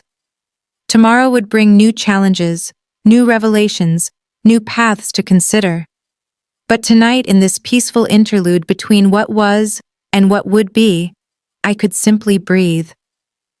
The conference room at Goldstein Meyer and Associates had been chosen for its neutral territory, neither my space nor Jason's, but a professional setting where emotions might be contained by the sleek furnishings and dispassionate legal atmosphere. I arrived early, settling into a chair that faced the door. Rebecca took the seat beside me, arranging her documents with methodical precision. "Remember," she said quietly, "we're in the power position here. Don't let his attorney's theatrics distract you. Don't engage emotionally with Jason no matter what he says." I nodded, smoothing my skirt with hands that remained surprisingly steady. 3 weeks had passed since the initial explosion. 3 weeks of legal maneuvering, financial discovery, and carefully maintained distance from my soon-to-be ex-husband. The door opened precisely at 10 o'clock. Jason entered first, followed by his attorney, a silver-haired man whose bespoke suit and imperious expression declared his hourly rate more effectively than a price tag. "Mrs. Peterson," he nodded curtly as he set his briefcase on the table. "Martin Webb, representing Mr. Peterson."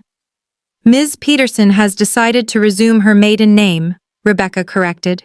"Please refer to her as Ms. Hamilton." It was a small assertion of independence but meaningful. I hadn't been Elaine Hamilton since our wedding day 15 years ago. The name felt both foreign and familiar, like trying on a beloved old sweater found in the back of a closet. Jason's gaze flickered to mine, registering the change, but he said nothing.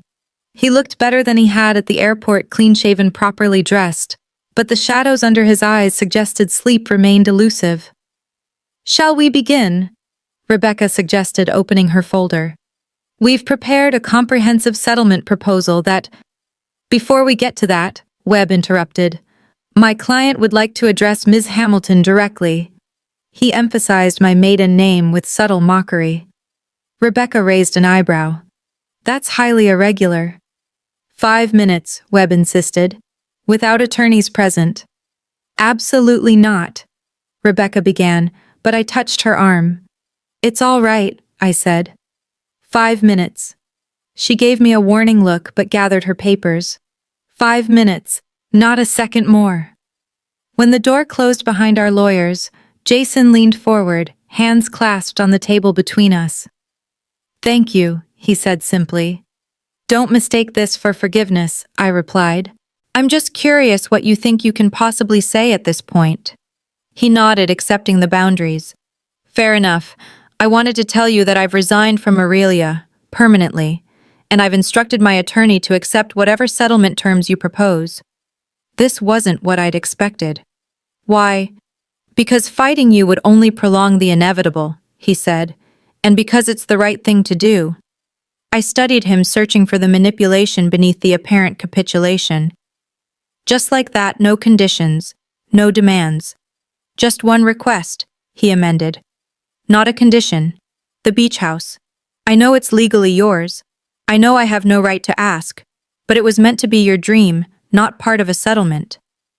You expect me to believe you bought that house for me after everything." He sighed, running a hand through his hair in a gesture so familiar it made my heart ache despite everything. "I bought it 3 days after our anniversary, the one I forgot." Shame colored his voice. "It was supposed to be an apology, a promise to do better, to be the husband you deserved. While you were sleeping with your assistant," I pointed out the words sharp as broken glass. "Yes." He didn't try to deny it. "There's no excuse, Elaine. Nothing I can say will make what I did acceptable." "Then why are we having this conversation?" "Because I need you to know one thing," he said, meeting my gaze directly for the first time. "None of it was your fault. Not the affair, not the lies, not the person I became. That was all me. My weakness. My failure." The words touched something deep within me, a question I'd been afraid to articulate even to myself. What had I done wrong? How had I failed to be enough? Why her?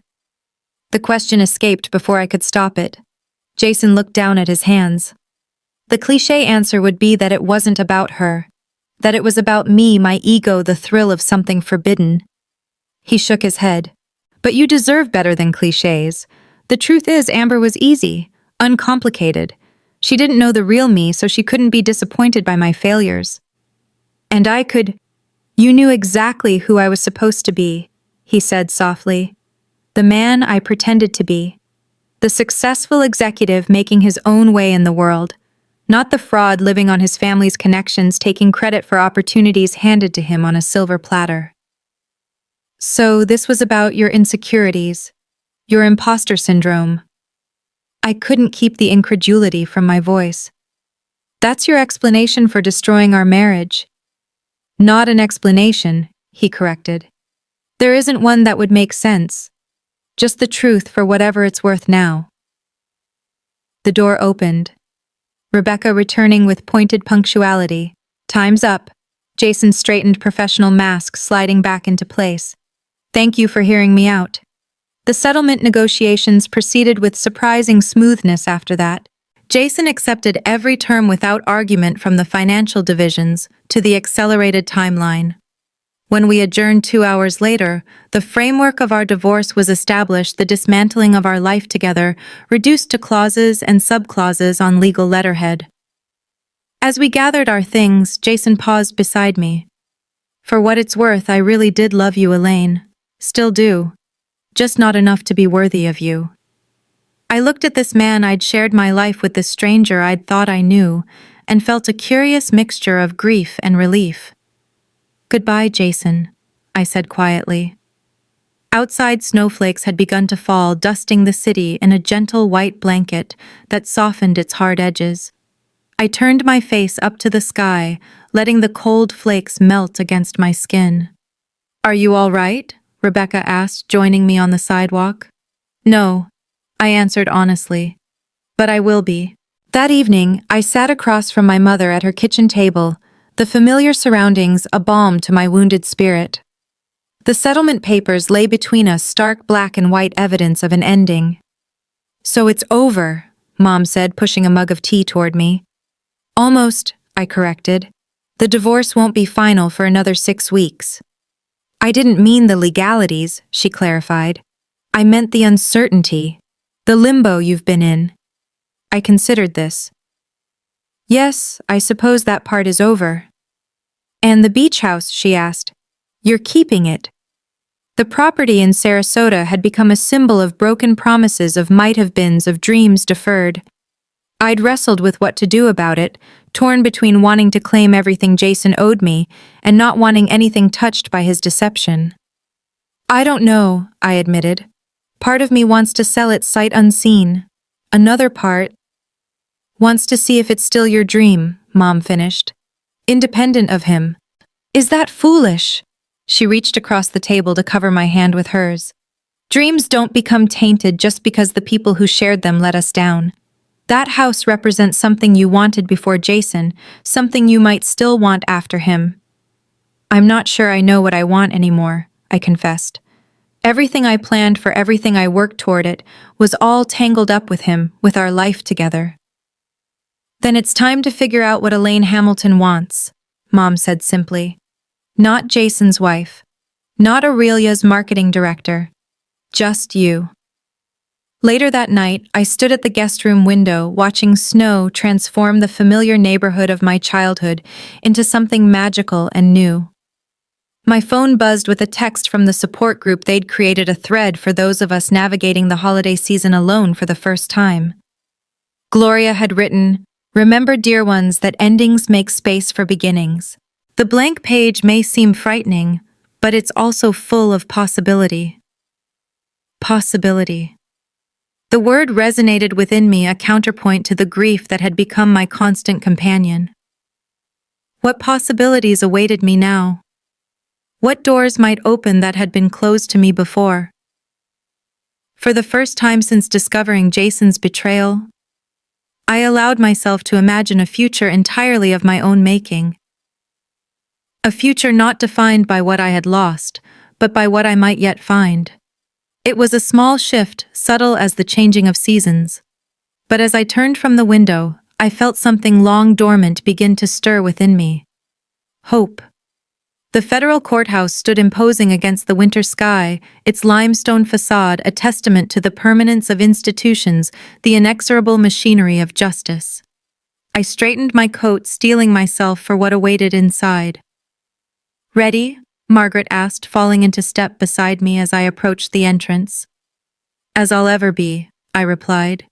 We'd been called to testify before a grand jury investigating financial fraud at Aurelia Luxury Brands. What had begun as a marital betrayal had expanded into a full-fledged federal case with implications that reached far beyond my personal heartbreak. The grand jury room was smaller than I'd expected, more intimate than the cavernous courtrooms of television dramas. 12 ordinary citizens sat in cushioned chairs, their expressions attentive, as I was sworn in. The federal prosecutor, a woman with steel-gray hair and penetrating eyes, guided me through my testimony with practiced efficiency. I described finding the text message, discovering the financial irregularities, piecing together the network of offshore accounts and falsified expenses. "And to your knowledge, Mrs. Peterson—" "Ms. Hamilton," I corrected gently. She nodded, making a note. "Ms. Hamilton. To your knowledge, how high did this fraudulent activity reach within the company?" "To the highest levels," I said without hesitation. CEO Diana Ross approved special financial arrangements for Amber Collins. Chief Counsel Robert Wilson facilitated offshore payments and falsified documentation. My husband— I paused, correcting myself. Jason Peterson coordinated between them, ensuring that the improper activities remained hidden from standard oversight. "And these activities extended beyond your husband's affair with Ms. Collins?" "Yes," I confirmed. Based on the records I provided, similar arrangements existed for at least 3 previous employees, all young women who worked directly with Jason. For 2 hours I answered questions, clarified timelines, confirmed authenticity of documents. When I was finally excused, I felt drained but oddly liberated, as if speaking the truth under oath had purged some lingering poison from my system. Margaret was waiting outside, her testimony complete. "How did it go?" "Thoroughly," I said with a tired smile. Same. The prosecutor seemed particularly interested in Diana's involvement. Apparently, they've uncovered similar patterns at her previous companies. We stepped out into the pale winter sunlight, both lost in thought. "Coffee," Margaret suggested. "I could use something stronger, but it's only Tuesday." The cafe across from the courthouse was crowded with legal professionals and courthouse staff, their conversations creating a gentle hum of background noise. We found a small table in the corner, ordering lattes and splitting a cranberry scone. "Have you decided about the CEO offer?" Margaret asked, stirring sugar into her coffee. The board of directors had formally extended the offer 3 weeks ago, interim CEO of Aurelia Luxury Brands, with the possibility of permanent appointment after 6 months. I'd requested time to consider, unsure whether stepping into Diana's position would be redemptive or corrupting. "Not yet," I admitted. "Part of me wants to walk away completely, start fresh somewhere new. And the other part," I traced the rim of my mug considering, "wants to prove it can be done differently, that a company can be successful without being corrupt." Margaret nodded thoughtfully. "For what it's worth, the HR team would support you. There's a lot of good people at Aurelia who had nothing to do with what happened." "I know," I sighed. "That's what makes the decision so difficult." My phone buzzed with a news alert. Breaking grand jury indicts former Aurelia executives on fraud charges. Margaret leaned over to read the screen. "That was fast."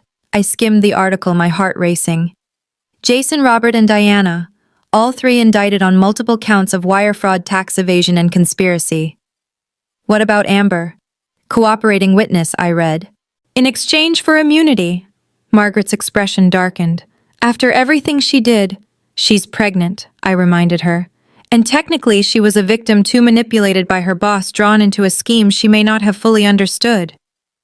That's very generous of you, Margaret observed. Was it generosity, or simply exhaustion with the cycle of betrayal and retribution? Either way, I couldn't summon any anger toward Amber Collins. She was collateral damage in a war started by others, as in many ways was I. I'm meeting with Sarah later, I said, changing the subject. Jason's sister. She's been updating me on the family fallout. Speaking of which, Margaret nodded toward the cafe entrance. Elizabeth Peterson stood framed in the doorway, scanning the room with imperious disapproval. Jason's mother had aged a decade in the weeks since the scandal broke her usual polished appearance, now brittle rather than elegant. Her gaze found me, hardening with recognition. For a moment I thought she might approach to berate me, perhaps, or to make some final attempt at damage control. Instead, she turned abruptly and left the door swinging shut behind her with decisive finality. That was anticlimactic, Margaret commented. What could she possibly say at this point? I shrugged. Her son is facing federal charges. Her family's reputation is in shambles. Their financial empire is under investigation. Thanks to you, Margaret pointed out. No, I corrected. Thanks to their own actions. I just revealed what was already there. Later that afternoon, I met Sarah at a quiet bistro in Lincoln Park, far from the corporate towers and legal offices where our lives had imploded. She looked tired but relieved, the burden of family secrets finally lifted from her shoulders. Mom's selling the Lake Forest house, she reported, sipping her wine. Downsizing to a condo in Naples. Dad's pretending it's a long-planned retirement move, but really they can't face their social circle here anymore. I'm sorry, I said, surprised to find I meant it. This has been hard on your family. Sarah shook her head. Don't apologize. This reckoning was long overdue. She hesitated. Did you know they tried to buy off Amber, offered her $2 million to disappear with the baby sign and NDA, never contact Jason again? What did she say? Turned them down flat. Sarah's smile held grudging respect. Said she didn't want their money. She wanted her child to know their father, complications and all. I considered this unexpected development. That's surprisingly principled. I thought so too. Sarah twirled her wine glass thoughtfully. I've been thinking about the baby, my niece or nephew. I don't want them to grow up without family, especially if Jason ends up. She couldn't finish the sentence. In prison, I supplied gently. She nodded, blinking back tears. I've told Amber I want to be involved, to be the baby's aunt, regardless of what happens with Jason or the legal cases. That's very brave of you, I said, genuinely moved by her commitment. It's not brave, she countered. It's just right. Family is complicated, but it's still family. She reached across the table to squeeze my hand. That includes you, you know. Whatever happens with the divorce, you'll always be my sister in all the ways that matter. Her words touched something deep within me, a reminder that not all bonds were severed by Jason's betrayal. Some connections forged in truth rather than deception could withstand even this earthquake. As winter deepened, the legal machinery ground forward with inexorable precision. Jason accepted a plea deal, 5 years in federal prison, forfeiture of assets acquired through fraud, cooperation with ongoing investigations into his parents' business dealings. Diana and Robert chose to fight the charges, their cases proceeding toward trial. Amber, true to Sarah's report, maintained her independence, refusing financial support from the Peterson family while accepting Sarah's offer of emotional connection. She appeared occasionally on news programs, positioning herself as an advocate for workplace protections against harassment and exploitation. I watched these developments from a growing distance, their power to wound me diminishing with each passing week. The divorce became final in January, my maiden name restored legally, as well as emotionally. Elaine Hamilton, reborn in winter, awaiting spring's renewal. The beach house remained in legal limbo, mine by deed, yet untouched, unvisited. A question mark at the end of a chapter not quite closed. Until one bright February morning when I woke with absolute clarity. I knew what I needed to do. The Florida air hit me like a warm embrace as I stepped out of the rental car, the February sun a welcome change from Chicago's persistent chill. Sarasota gleamed in the afternoon light, palm trees swaying gently in the Gulf breeze. "Is this it?" Rachel asked, joining me on the sidewalk. I checked the address against the property documents. "This is it." The house stood before us exactly as pictured in the listing photos Jason had saved to his cloud account. Pale blue with white trim, wraparound porch, oleander bushes blooming pink and white along the front walk. A perfect coastal cottage, the physical manifestation of a dream I'd shared with a man who no longer existed in my life. "Are you sure you want to do this?" Rachel's concern was palpable. "We could still turn around, head back to the airport, pretend this place doesn't exist." "I'm sure," I said, surprising myself with the certainty in my voice. "I need to see it, to decide what it means to me now." The real estate agent waited on the porch, clipboard in hand. "Ms. Hamilton, I'm Denise. Welcome to Sandpiper Cottage." The interior was a study in coastal elegance. Whitewashed wood, soft blues and greens, enormous windows that welcomed the abundant Florida light. Every detail seemed chosen with care, from the shell-patterned tiles in the kitchen, backsplash to the built-in bookshelves flanking the fireplace. "The previous owner was an architect," Denise explained as she led us through. She designed the renovation herself, preserving the original 1920s structure while updating all the systems.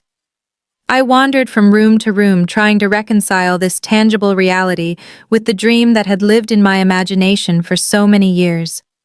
The house was both familiar and strange, like meeting someone you've only known through letters.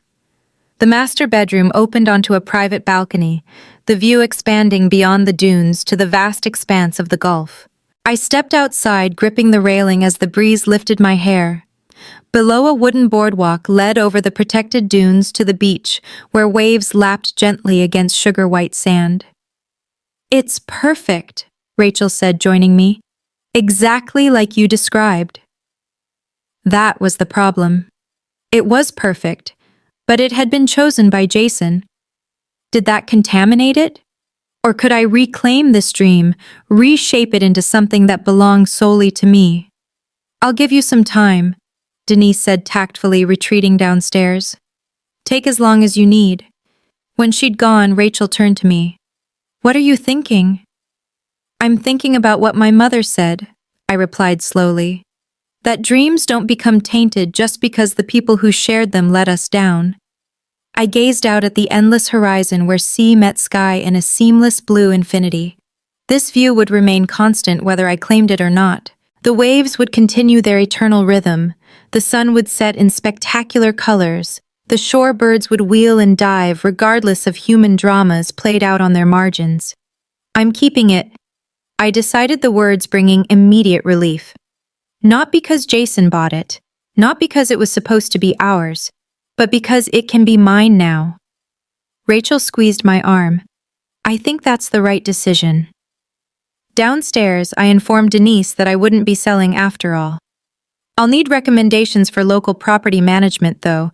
I won't be living here full-time, not yet." "Of course," she nodded, making notes. "When do you think you'll move in?" "I'm not sure," I admitted. "I have some decisions to make first." Those decisions crystallized over the next few days as Rachel and I explored Sarasota. We walked miles of pristine beaches, dined at waterfront restaurants, visited the Ringling Museum and the Marie Selby Botanical Gardens. With each new discovery, I felt the weight of the past months lightening my perspective, expanding beyond the narrow focus of betrayal and divorce. On our last evening, we sat on my back porch, watching the sunset paint the Gulf in shades of gold and rose. The peace of the moment felt like a benediction, a promise of healing yet to come. "I'm going to take the CEO position," I said, the decision having formed so gradually I hardly noticed until it was complete. "Interim at least. See if I can help rebuild the company the right way."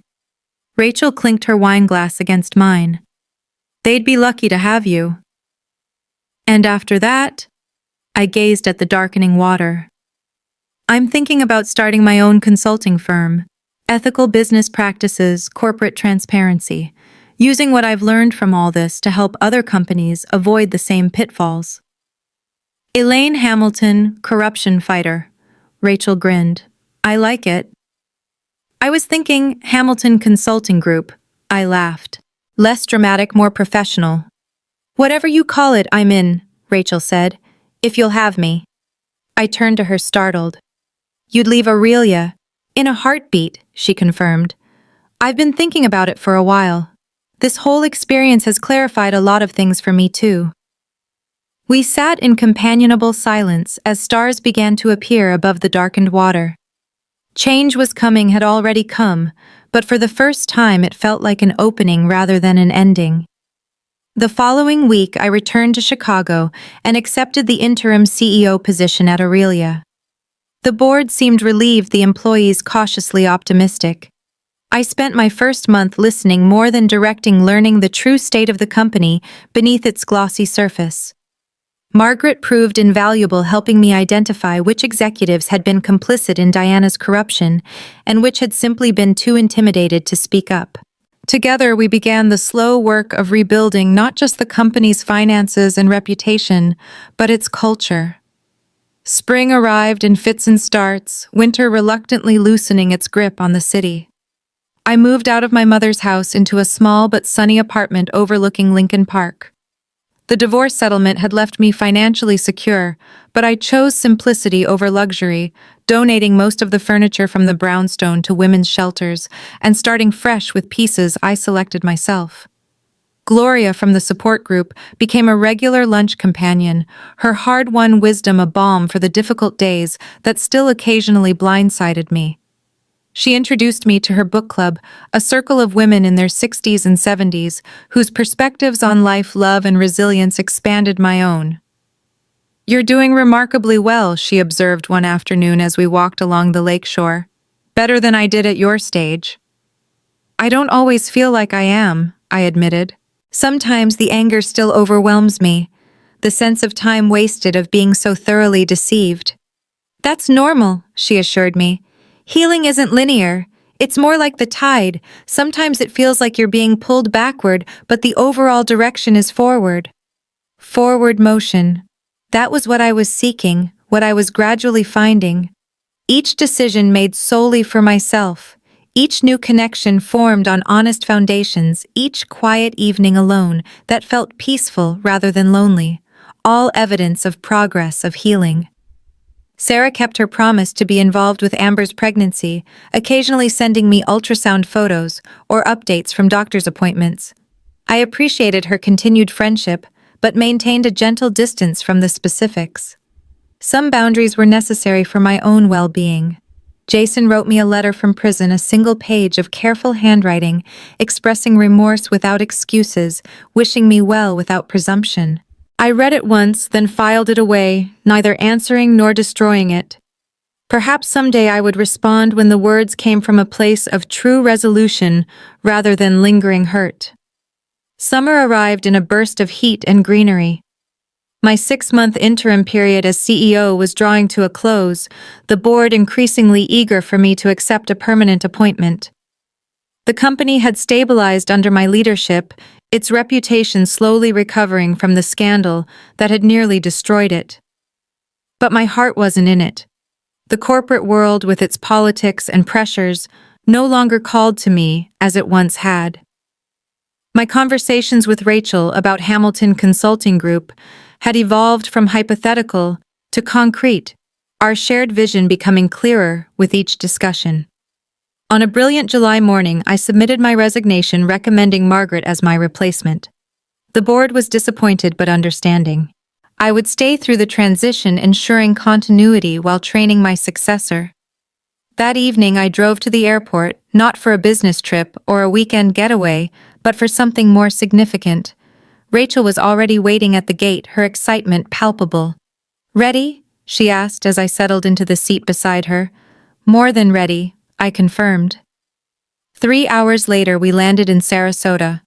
A rental car took us along familiar roads to Sandpiper Cottage, its pale blue exterior welcoming in the gathering dusk.